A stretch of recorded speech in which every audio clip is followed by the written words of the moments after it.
जी शहबाज गिल साहब यहाँ बनी गला पहुँचे हैं और आप देख सकते हैं कि कारकुनान नारे लगा रहे हैं। शहबाज गिल साहब अभी बनी गला पहुँच गए हैं और कारकुनान यहाँ नारे लगा रहे हैं। शहबाज गिल इमरान खान का सिपाही बनी गला आ गया है। आप देख सकते हैं शहबाज गिल साहब यहाँ बनी गला पहुँच चुके हैं और कारकुनान नारे लगा रहे हैं। ये कारकुनान यहाँ पहुँच चुके हैं।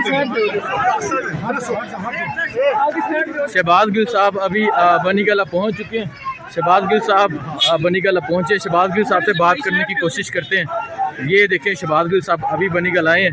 ये जा रहे हैं शहबाज गिल साहब इमरान खान की रहायशगाह की तरफ और यहाँ कारकुनान भी कसीर तादाद में पहुँच गए और आप देख सकते हैं कारकुनान नारे लगा रहे हैं। कसीर तादाद में कारकुनान पहुँचे हैं।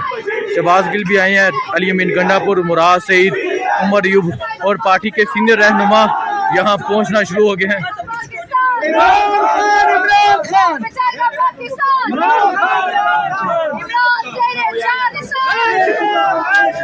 ये हसूसी मनाज़र हैं जो आप नया पाकिस्तान पर देख रहे हैं। इस तरह कसीर तादाद में कारकुनान यहाँ बनी गला में पहुँचना शुरू हो गए हैं। जो भी अपडेट होगी आपको नया पाकिस्तान से देते रहेंगे। बहुत शुक्रिया। अल्लाह हाफिज़।